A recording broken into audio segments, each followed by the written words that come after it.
Aujourd'hui, nous allons ouvrir le livre d'Amos, plus particulièrement les chapitres 1 et 2, après avoir fait l'introduction la semaine dernière. À première vue, ces chapitres ressemblent à une ancienne liste de nations sous le joug du jugement. Damas, Gaza, Tyr, Édom, Ammon, Moab, Juda et Israël.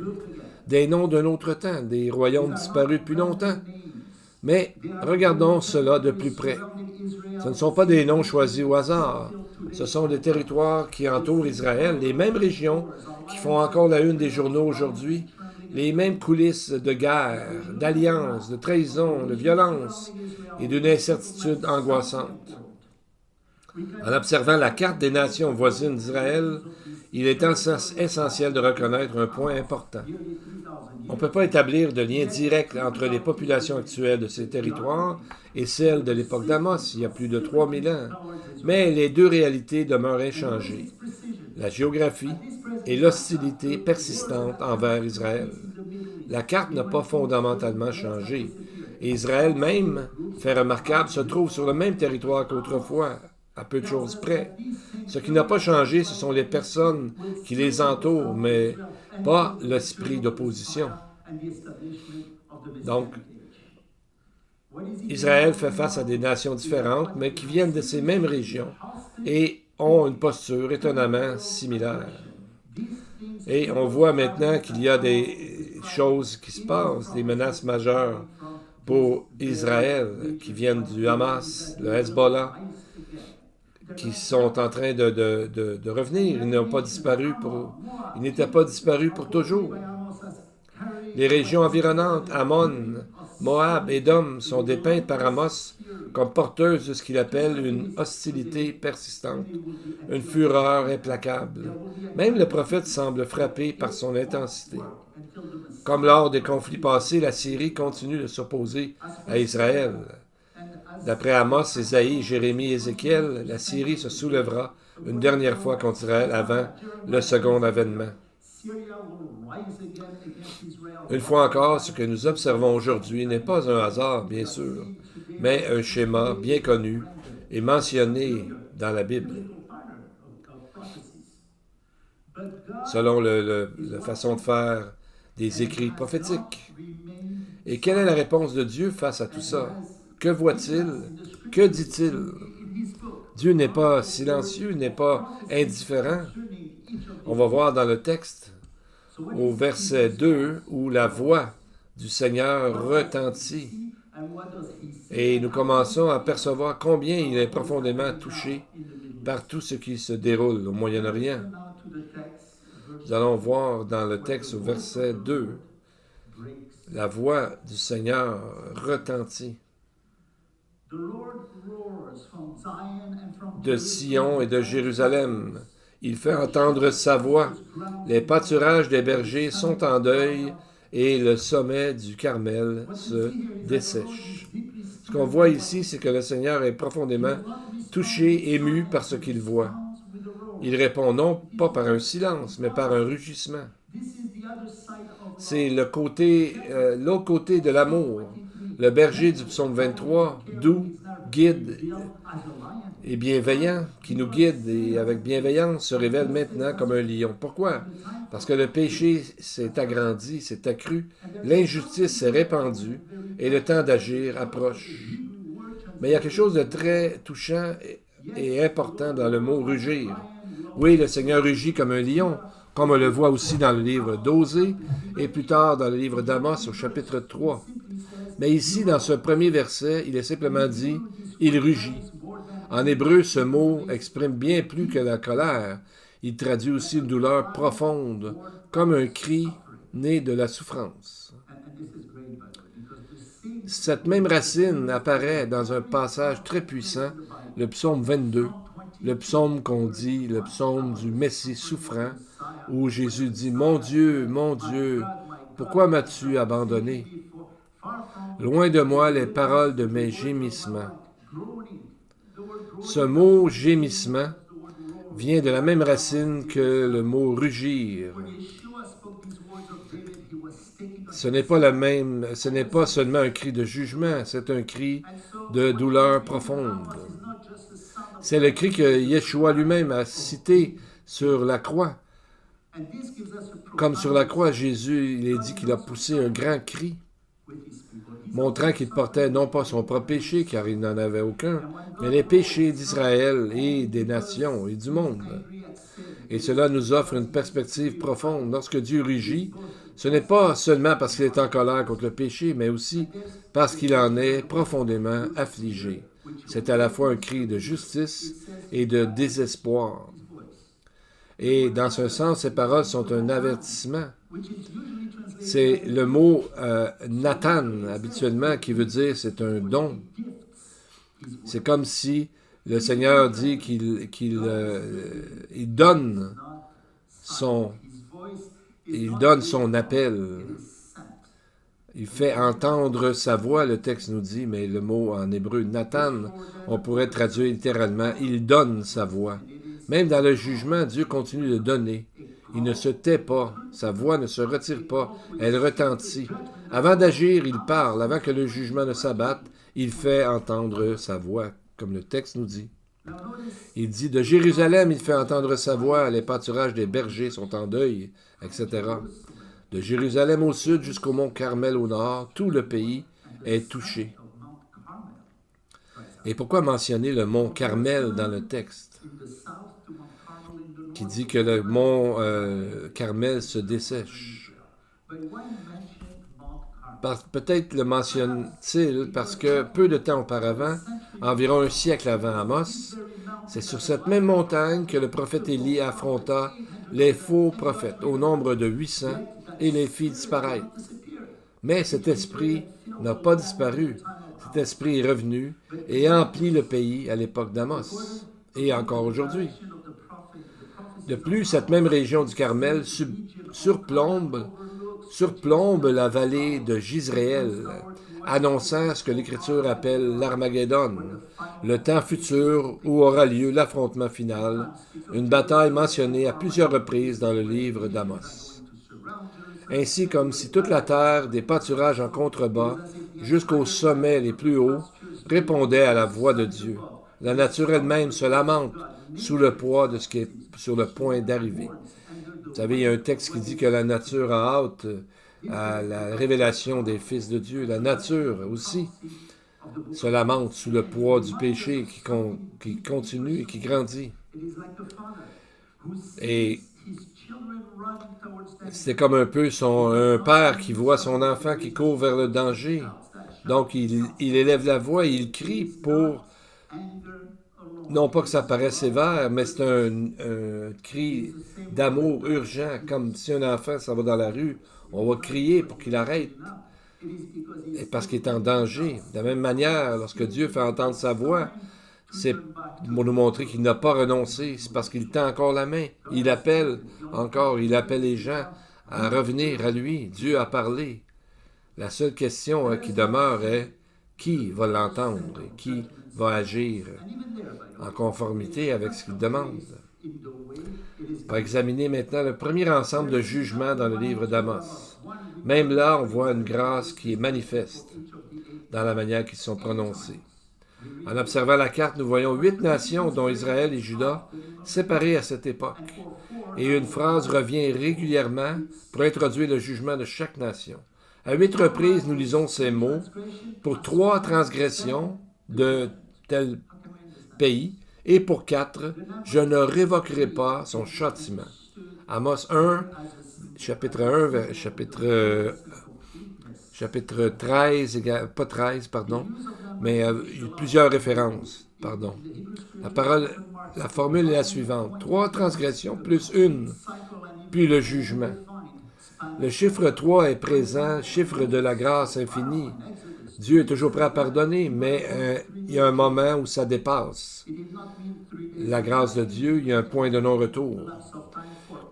On voit que ce mot 3 représente souvent la plénitude, la répétition. Il dit dans les textes, car 3 transgressions et même 4. Donc on voit que ce chiffre dans Amos, c'est qu'on voit que Dieu est toujours prêt à pardonner lorsque nous revenons à lui au nom de Jésus. Et que le 1, le 4e, ne sera pas le cas, mais on voit que si on n'accepte pas d'aller vers Dieu, il y a un plus un qui s'ajoute au 3, et à ce moment-là, ça peut être un point de non-retour. Donc ce n'est pas que la grâce est infinie, quelle que soit la réponse, mais plutôt que la grâce est donnée en abondance jusqu'à ce qu'elle soit finalement refusée. Et on voit ça souvent dans la parole de Dieu, autant dans l'Ancien que dans le Nouveau Testament. C'est comme une coupe qui se remplit, vous savez, goutte à goutte. Longtemps, on dirait qu'il n'y a rien qui se produit. Les gouttes remplissent la coupe. Et tout à coup, à cause d'une goutte qui vient ajouter, la coupe déborde.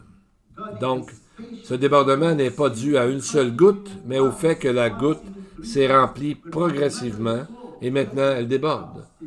Quand tout est accompli et qu'il y a trois avertissements pas écoutés, bien à ce moment-là, c'est comme la goutte qui fait déborder le vase ou la coupe. Donc, ce n'est pas un phénomène nouveau, on retrouve souvent ça dans la Bible. Il est même dit dans Genèse 15-16 qu'il a dit à Abraham qu'il n'aurait pas tout de suite cette terre-là. Il a dit, à la 4e génération, ils reviendront ici, car l'iniquité des Amoréens, n'est pas encore à son comble. Donc Dieu a donné du temps, a permis à ce que le péché continue, mais en même temps, il a appelé ces gens-là à se repentir. Et il y a un moment donné que le péché était rendu à une limite. En d'autres termes, Dieu a une limite. Dans sa patience, il laisse le temps pour les gens à se repentir. Mais lorsque la limite est atteinte, le jugement, à ce moment-là, ne peut plus être différé. Et nous arrivons très proche à ce moment où, dans notre image, la coupe est remplie. Donc, où sommes-nous dans ce conte-là? Pour ceux qui ne connaissent pas le Seigneur, ce serait bien de vous poser cette question. Est-ce que nous sommes encore dans le chiffre 3 avertissements, ou est-ce que nous sommes dans le moment où il est trop tard pour certaines nations, pour certaines personnes? Donc, nous allons voir dans la section à venir que ça ressemble beaucoup, les prophéties d'Amos ressemblent beaucoup à ce qui est en train de se passer aujourd'hui. Donc, le jugement qui va s'abattre sur ces nations, sur Damas, Ammon, Moab et Édom, qui correspondent aujourd'hui à la Syrie et à la Jordanie, est en rapport avec leur cruauté et leur haine profonde envers Israël. Si on compare l'histoire et la situation actuelle, on va voir que ce n'est pas nouveau, c'était déjà commencé à ce moment-là. Mais Dieu a toujours dit qu'il y aurait un reste de croyants, et même qu'il y aura une influence sur les 8 autres que nous avons cités. Nous allons commencer par le chapitre 1, verset 3. En parlant de Damas. À cause de 3 crimes de Damas, et même de 4, je ne révoquerai pas son châtiment, car ils ont foulé Galaad avec des instruments de fer tranchants. Damas était la capitale d'Aram, actuellement la Syrie, et elle existe encore aujourd'hui. Elle est considérée comme l'une des plus anciennes villes habitées, qui a toujours été habitée depuis ce temps-là. Elle a subi de multiples destructions, des sièges, des reconstructions, mais toujours elle a été reconstruite. Et la prophétie d'Amos et celle d'Ésaïe, chapitre 17, verset 1, et Jérémie 49, 27, annoncent une destruction totale de Damas dans le futur, parce qu'ils ont toujours été actifs dans le côté prophétique, parce qu'ils ont toujours eu une haine envers Israël. Donc, on devrait s'attendre à ça dans le futur. Plus récemment, le nouveau président syrien, Ahmed al-Sharia, a fait des déclarations répétées concernant le territoire, en particulier au sujet du plateau du Golan. Le 24 avril dernier, il a condamné ce qu'il a qualifié, ce qu'Amos dénonce comme des agressions. Il a condamné ce qu'il appelle, lui, les agressions israéliennes contre le territoire syrien et réaffirme que le plateau du Golan est syrien, et en disant à Israël de se retirer. Géographiquement, le plateau du Golan s'étend vers l'est, au-delà de la vallée du Jourdain, en direction de la région de Galaad, d'un parallèle frappant si on regarde le récit biblique. Parallèlement, il laisse la porte ouverte aux négociations, mais à la condition qu'Israël se retire des territoires qu'il occupe. On pourrait assister à la signature de quelques traités de paix entre l'Israël et la Syrie, mais bien sûr, cela ne sera que passager. Mais c'est avec les trois nations suivantes mentionnées par Amos que le message résonne particulièrement fort. Gaza, Tyr et Édom.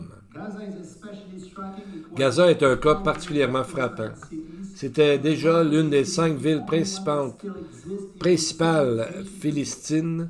Fait remarquable, c'est la seule qui existe encore aujourd'hui au même endroit. Le terme philistin, mentionné au verset 8, est à l'origine du mot Palestine. Et cette même région est aujourd'hui connue sous le nom de Gaza.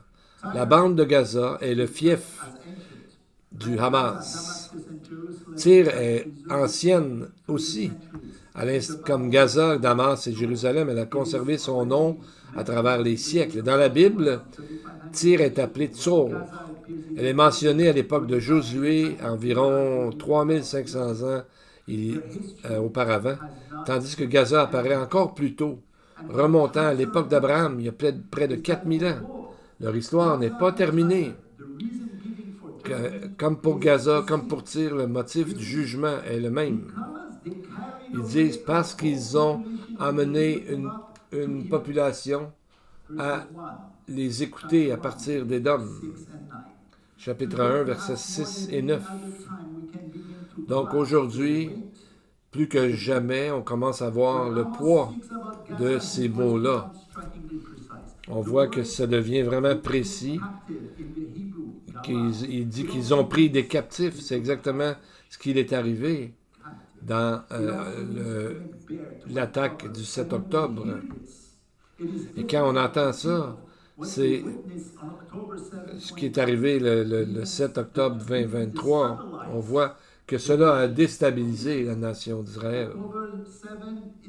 Le 7 octobre, ce n'est pas l'accomplissement de cette prophétie comme telle, mais un rappel, un avertissement des choses à venir. Donc, il y aura aussi un autre exil d'Israël vers son propre pays et à l'extérieur, dans la diaspora. Donc, il dira 4 fois qu'Israël ira en exil. Chapitre 5, 27, 6, 7, 7, 11 et 7, 17. Pour Gaza et Tyr, au verset 6 et 9, il est écrit que toutes les populations, Galut, Selema, seront déportées. Il s'agit d'une prophétie majeure. Amos n'est pas le seul prophète à l'annoncer. Jésus lui-même, le prophète par excellence, a demandé aux habitants de Jérusalem et d'Israël de quitter leur territoire. Matthieu 24, 15. Lorsque vous verrez l'abomination de la désolation, dit Jésus, dont a parlé le prophète Daniel, dans le lieu saint, que le lecteur comprenne ou fasse attention, alors ceux qui sont en Judée, fuyez dans les montagnes. À ce moment-là, Jérusalem sera vidée des Juifs qui l'habitaient. Les premiers à fuir seront certainement ceux qui auront pris au sérieux le conseil de Yeshua. On lit également dans Apocalypse 12, 6 que le reste d'Israël qui survit se réfugie dans un lieu particulier au sud. Par la bouche d'Ésaïe et l'Habakkuk nous donne plusieurs indices sur l'emplacement de ce lieu, mais on ne sait pas exactement où, mais nous savons que c'est dans le sud. Donc, l'événement du 7 octobre pourrait être un avertissement, car ce n'est pas toute la population cette fois, mais le peuple d'Israël lui-même qui a été pris en otage. Cette prophétie récèle un profond mystère que nous commençons à entrevoir en comparant les paroles d'Amos à celles des autres prophètes. Ensemble, ces paroles révèlent un schéma impossible à ignorer. Remarquez ceci. Gaza et Tyr sont toutes deux décrites comme ayant livré Des populations entières à Édom. Amos 1, 6 et 9. Ce n'est pas un détail anodin. Il est répété pour souligner l'importance de ce fait. Alors, pourquoi Édom? Pourquoi cette nation se trouve-t-elle au cœur d'une accusation aussi grave? Dans les chapitres 1 et 2, Amos est mentionné 5 fois, alors que d'autres nations ne sont mentionnées. Dans les chapitres 1 et 2 d'Amos, il est mentionné 5 fois, alors que d'autres nations sont mentionnées qu'une ou 2 fois. Édom, géographiquement, correspond en grande partie à la partie sud de la Jordanie actuelle, une région aride, accidentée et peu peuplée. Rien dans son apparence suggère une importance mondiale, mais prophétiquement, elle se distingue grandement. Et une chose nous vient à l'esprit lorsque nous considérons Édom. Quand on lit d'autres prophètes au sujet du jugement d'Édom, il sera rendu aux côtés d'un autre groupe de nations ayant récemment acquis une importance mondiale. Il s'agit des pays du Golfe. Les pays du Golfe Persique, on pourrait dire plus précisément. Les prophéties de la fin des temps indiquent un lien étroit entre Tyr, Gaza, Édom et les pays du Golfe. En termes actuels, les prophéties bibliques indiquent qu'il existe, même aujourd'hui, un lien entre le Hezbollah, le Hamas, l'Arabie saoudite, le Qatar et leurs pays voisins. Et ce schéma nous invite à être attentifs car les liens décrits par le prophète et les prophètes ne sont pas le fruit du hasard, mais ils sont cohérents et ils vont ensemble dans une même prophétie. Les autres prophètes ont beaucoup à dire aussi sur Édom. Le livre d'Abdias est entièrement consacré à Édom. Ésaïe, les chapitres 34 et 35, et 63, Jérémie, chapitre 49, Ézéchiel, chapitre 25, évoquent tous la violence d'Édom, son hostilité envers Israël, le peuple de Dieu, et son jugement final. Il est important de noter qu'il s'associe souvent Édom à d'autres régions. Dans le livre d'Ézéchiel 25-12, on lit « Parce qu'Édom a agi contre la maison de Juda, je la dévasterai, de Théman jusqu'à Dédan, ils tomberont par l'épée. » Cela soulève une question essentielle. Qui est Dedan et pourquoi est-elle associée à Édom? Dedan correspond à l'Arabie saoudite, associée généralement à la partie nord-ouest de la péninsule arabique. Dans l'actuelle Arabie saoudite, on retrouve ce même lien dans Jérémie 49, 7 et 8, où dans une prophétie contre Édom, les habitants de Dedan sont sommés de fuir, car le jugement est imminent. Dans Ésaïe 21, ce lien se poursuit. Édom est associé à l'Arabie et Dedan est mentionné dans le même contexte. Qu'est-ce que nous constatons dans tout cela? Édom n'est pas un cas isolé.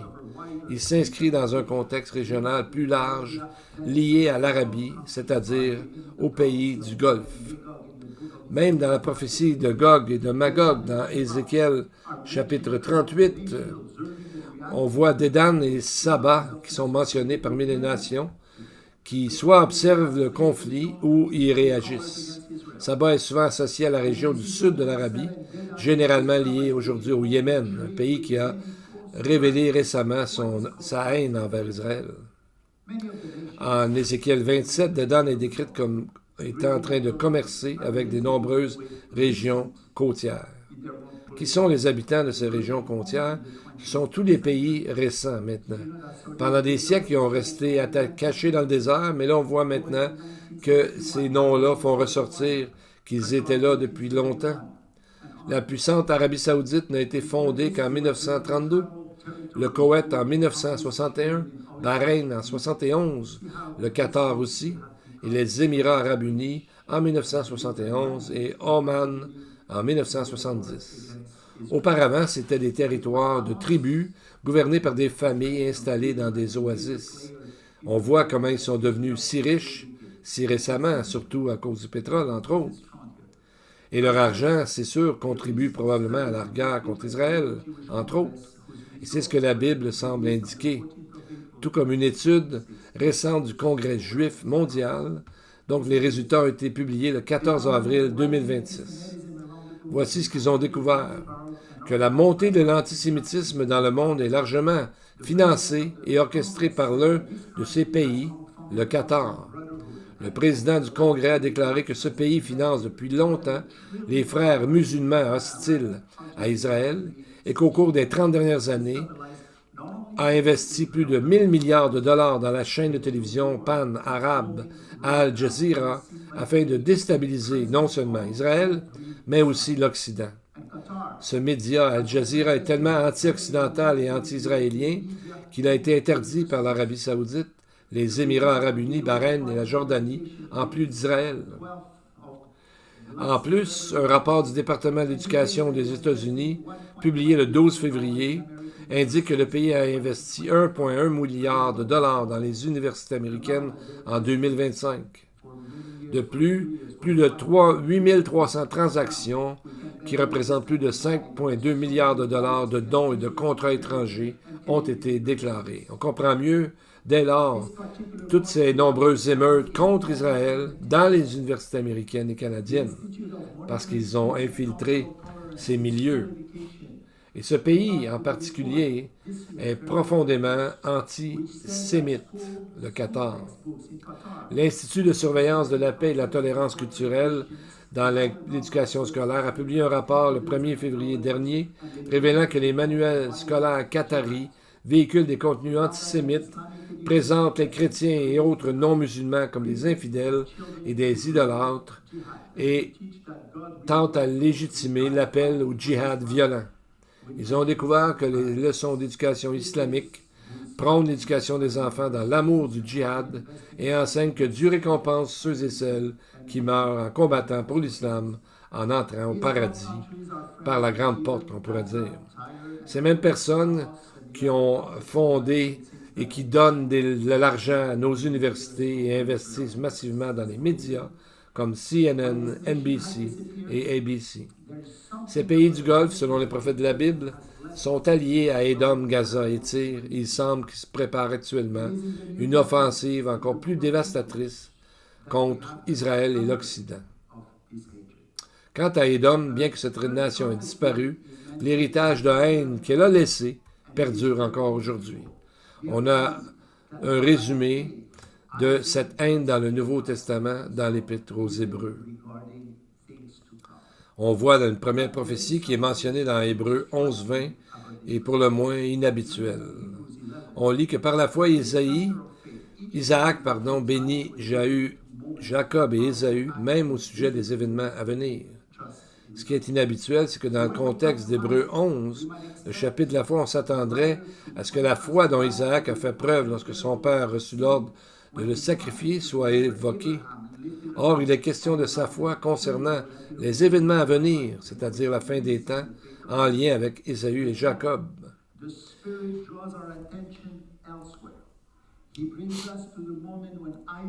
Alors, on peut se demander quelle est cette prophétie et pourquoi est-elle considérée comme une grande manifestation de la foi du patriarche Isaac. La prophétie elle-même se trouve dans Genèse 27-40, où Isaac s'adresse à Ésaü et à ses descendants Édom, et il leur dit, Isaac dit, « Vous vivrez par votre épée, vous servirez votre frère, mais lorsque vous vous lasserez, vous briserez le joug qui pèse sur vous. » Ce fut sans doute une prophétie difficile à entendre et à dire pour un père dont le fils préféré, son aîné, était Ésaü. La Bible dit qu'il le préférait. Et le prophète lui annonce qu'Ésaü mènera une vie de conflit. C'est ce que cette prophétie dit. Il vivra par l'épée, servira Jacob, représentant d'Israël. Mais il viendra un moment où il s'impatientera sans doute à cause de la présence de Jacob. Il brisera le joug, c'est-à-dire qu'il se soulèvera contre lui. Ibn Ezra, un rabbin du Moyen Âge, a interprété ce verset de la façon suivante. Tu briseras son joug. Le mot briser ici serait plus fort que le simple verbe briser. Il évoque la fissuration des montagnes et le fracas des rochers, comme on voit dans 1 Roi 19-11, c'est-à-dire une haine immense qui s'emparera de cette nation contre la nation de Jacob, c'est-à-dire Israël. Et voyez ce que Amos dit au sujet d'Édom. Chapitre 1, verset 11. Sa colère était sans cesse vive et sa fureur perpétuelle. Le mot sans cesse est, ou perpétuellement, est en hébreu yad, qui revêt une dimension prophétique. Il s'agit d'une haine qui se perpétue, qui se continue à jamais, sans fin. Et c'est pas juste un mot qui s'en va, qui ne s'en va jamais, mais qui se perpétue, qui grandit, qui ne finit jamais. Donc, en conclusion, maintenant, on pourrait dire, qu'est-ce qui fait de cette prophétie une preuve d'une foi telle de la part d'Isaac? Qu'est-ce qui fait que cette prophétie est vraiment un acte de foi? Cela tient sans doute à l'amour qu'Isaac portait à son fils, un amour qu'il a été appelé à mettre de côté pour discerner et annoncer ce que le Seigneur lui avait révélé pour son avenir. Donc, on voit, sa foi, c'est pas seulement dans ce qu'il a dit, mais dans sa façon de vouloir soumettre son cœur à Dieu. Il est dit, Isaac aimait Ésaü, mais Dieu, qui aime de façon inconditionnelle, Dieu connaissait le cœur. Il voyait le futur. Donc, il a mis la prophétie au-dessus de son amour comme paternel. Comme on voit qu'il aimait aussi Ishmaël, mais il a eu à le laisser aller. Tout comme il a dit plus loin au sujet de son fils Dan, et que le jugement allait arriver par lui. Donc on voit qu'il ne s'est pas plaint, mais il a dit des choses par rapport à... On voit que ça a toujours été dans le cœur d'un père d'aimer son fils, même si des choses graves étaient pour lui arriver. David, lorsque son fils Absalom est mort, il a dit « Oh, mon fils Absalom, pourquoi est-ce que c'est pas moi qui est mort à ta place? » Il n'était pas choqué contre Dieu, parce qu'il savait que c'était la justice qui avait été rendue. Donc, ce sont des moments qu'on peut dire de foi. L'idée, c'est de toujours mettre Dieu au-dessus de toute autre relation que nous avons avec qui que ce soit sur cette terre. Donc, de faire confiance à Dieu, même quand ça nous coûte profondément quelque chose. Et des fois, ça fait mal, mais il faut toujours servir Dieu parce que Dieu mérite tout notre amour, n'est-ce pas?